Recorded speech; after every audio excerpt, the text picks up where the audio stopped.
Kali ini tim Indonesiaku tiba di Provinsi Sulawesi Tenggara, tepatnya di salah satu kabupaten termuda provinsi ini, Kabupaten Kolaka Timur. Kami mencoba menuju ke salah satu desa yang kabarnya masih jauh dari sentuhan pembangunan. Di desa Uesi, saya bertemu dengan beberapa pemilik motor yang bisa kami sewa. Menurut mereka, jarak desa yang kami tuju cukup jauh dengan medan tidak mudah. Akhirnya, disepakati ongkosnya 200.000 per unit motor.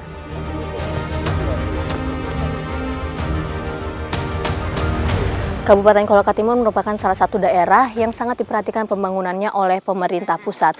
Namun kabarnya, di beberapa tempat masih terdapat desa yang belum tersentuh pembangunan infrastruktur. Jadi kali ini kami akan menuju ke salah satu desa yang ada di Kecamatan Uesi, yaitu desa paling ujung yang berbatasan langsung dengan Kabupaten Konawe. Seperti apa perjalanannya? Saksikan terus Indonesiaku.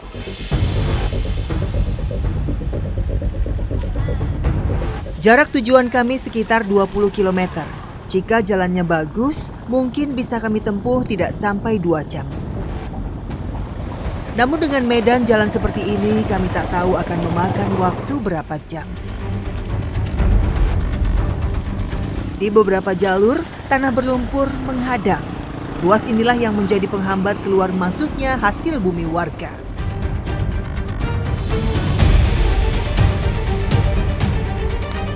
Selepas jalan berlumpur, kami ternyata masih harus menyeberang sungai. Sungai ini memang tidak terlalu lebar, debit airnya juga tidak terlalu dalam, namun cukup untuk merendam hampir sebagian motor yang kami pakai. Ternyata tak hanya satu sungai saja, ada sekitar 8 aliran sungai yang mau tak mau harus kami seberangi. Kali ini penyeberangan memang tidak terlihat sulit. Namun jika musim penghujan tiba, warga sering terisolir. Tidak ada kendaraan yang bisa menyeberang. Setelah lebih dari 1 jam berkutat dengan jalan berlumpur dan sungai, tak terasa kami telah melewati 4 desa. Tibalah kami di Jembatan Gantung. Ini adalah jembatan satu-satunya yang menghubungkan desa Likualanapo dengan 4 desa terakhir hingga kecamatan. Material kayu yang melintang ini sudah sangat lapuk, menandakan sudah lama sekali tidak mengalami perbaikan. Lubang di sana-sini membuat keselamatan warga yang melintas cukup terancam. Dan kali ini kami memasuki jalur paling sulit. Kami harus melewati lorong hutan yang hanya muat untuk 1 motor saja.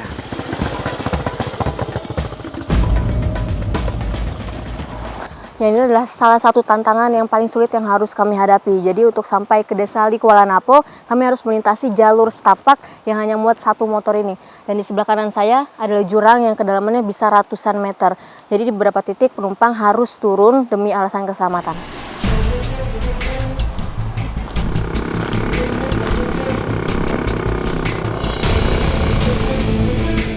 Sudah tidak terhitung berapa kali kecelakaan yang terjadi di jalur ini. Hutan yang rimbun di sebelah kanan kami membuat pengguna jalan sulit melihat bahwa terdapat jurang menganga. Hilang keseimbangan berarti maut menyambut. Sebelah kiri kami adalah tebing, sebelah kanan adalah jurang. Kecelakaan bukanlah satu-satunya resiko yang dihadapi pengguna jalan. Kerusakan motor kerap kali terjadi. Jalan setapak yang melengkung membuat mesin motor mengalami pergesekan dengan permukaan tanah. Ini membuat mesin sering mogok. Duduk di atas motor melintasi jalan seperti ini membuat kami cukup kewalahan. Maludin yang sudah beberapa kali melintas masih merasakan bahwa jalan ini sangat menyusahkan. Ya pernah ada yang dari desa sebelah kali. Ada yang biasa nginap di jalan. Saking karena jalanannya rusak. Biasa juga ada sering yang kecelakaan jatuh di jembatan.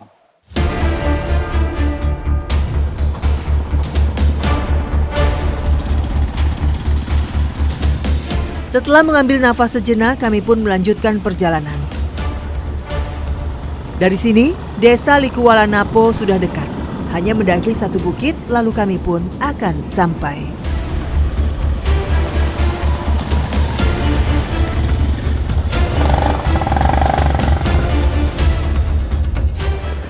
Setelah hampir 3 jam perjalanan, akhirnya kami sampai di desa paling ujung dari Kecamatan Wesi, Desa Likuala Napo. Memang pantas disebut yang paling ujung karena letak desanya ada di atas bukit yang ketinggiannya tuh kira-kira lebih dari 1000 meter di atas permukaan laut. Akan membutuhkan waktu bertahun-tahun untuk membuka jalan ke sini.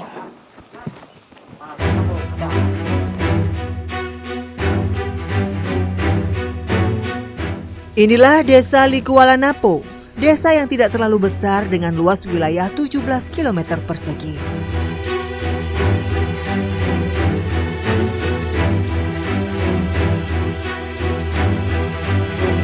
Akses yang jauh dan sulit membuat harga segala kebutuhan warga melonjak jauh. Untuk mencari makan saja, warga sering merasa kesulitan.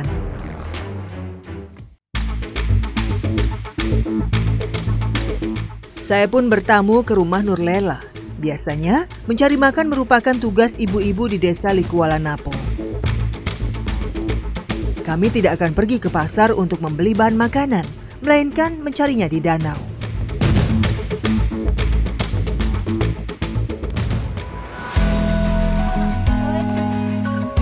Apa yang mereka cari sebenarnya sangat sederhana.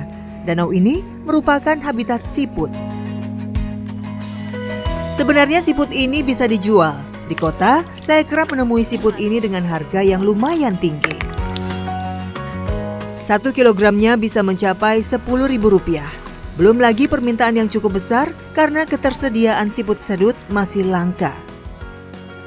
Dalam 1 hari berburu siput, ibu-ibu ini bisa mendapatkan minimal 2 kilogram per orang.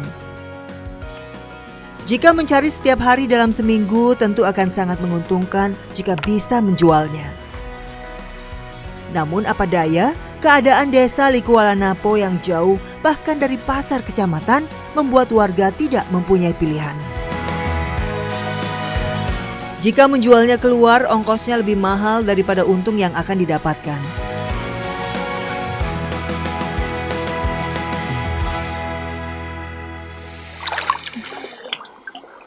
Ternyata mencari siput ini tidak semudah yang saya bayangkan. Jadi tadi aja saya baru dapat sangat sedikit. Bentuknya kecil dan dia tuh adanya di bawah-bawah lumpur. Jadi benar-benar harus teliti. Belum lagi airnya yang sangat dingin dan di bawah kaki saya ini banyak sekali kayu-kayu yang tajam. Jadi harus hati-hati melangkah. Biasanya mereka lebih suka mencarinya di sungai. Namun saat musim hujan seperti ini, debit air menjadi tinggi dan akan sangat menyulitkan mereka mendapatkan siput. Di danau ini saja sudah termasuk dalam. Di beberapa titik kedalaman bisa mencapai 2 meter. Jalanan rusak, susah diangkat ke sini, di bawah sini bahan makanannya. Jadi kita cari siput saya baru bisa makan. Setelah merasa cukup, kami pun segera keluar dari danau. Airnya yang sangat dingin membuat tubuh kian kaku dan tangan sulit digerakkan. 1 wadah siput yang kami dapatkan kali ini termasuk banyak. Dengan jumlah ini, Nurlela bisa memanfaatkannya untuk makan 6 kali dalam 2 hari untuk seluruh anggota keluarganya. Umur Desa Likuala Napo sejatinya lebih tua dibanding umur kabupatennya.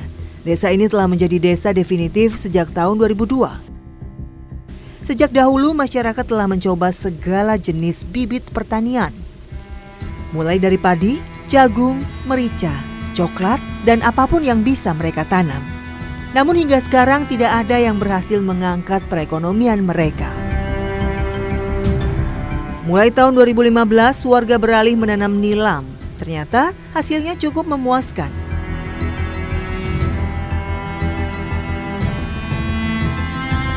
Nilam ini benar-benar tanaman yang sangat mudah ditanam, mudah dipanen, dan mudah pula dijual.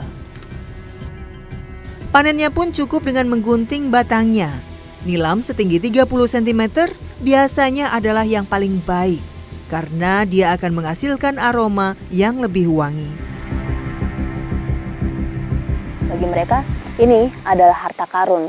karena banyak hama yang berkeliaran di sekitar desa ini, jadi mereka tidak bisa menanam apa-apa lagi selain nilam. Dan dari sinilah mereka mendapatkan penghasilan untuk mencukupi kebutuhan sehari-hari. Kini kami beranjak ke tempat penjemuran. Dalam sekali panen, warga bisa mendapatkan minimal 1 ton daun nilam. Emang kalau beli sendiri nggak bisa? Tidak bisa karena hasil kurang sekali, Bu. Menunggu saja dari hasil nilam. Kasihan kita petani. Mengharap saja dari hasil.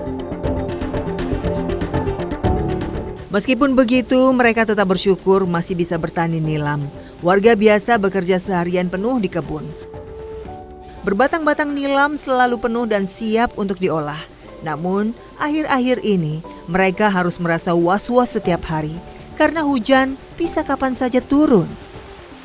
Nilam yang basah akan menurunkan kualitas aroma. Benar saja, belum selesai bekerja, hujan langsung turun yang membuat kami harus berhenti. Cuaca menjadi kendala yang sangat besar bagi para petani ini. Karena nilam tidak bisa diproses jika basah. Jadi kalau hujan seperti ini, terpaksa kegiatan dihentikan dan menunggu sampai matahari muncul kembali.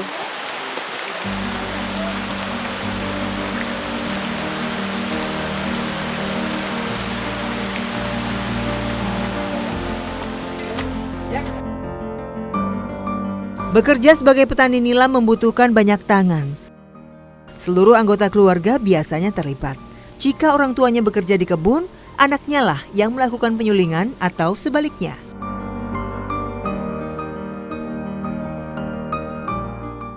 Seperti Gandhi, lelaki muda ini bertugas sebagai penyuling di keluarganya.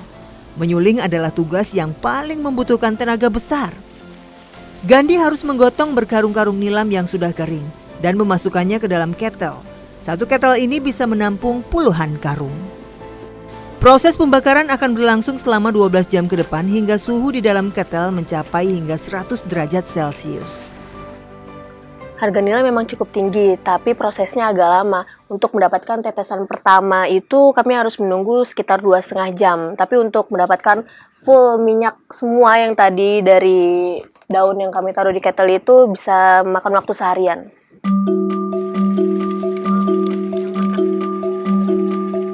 Setelah 12 jam pembakaran, barulah minyak nilam bisa diambil.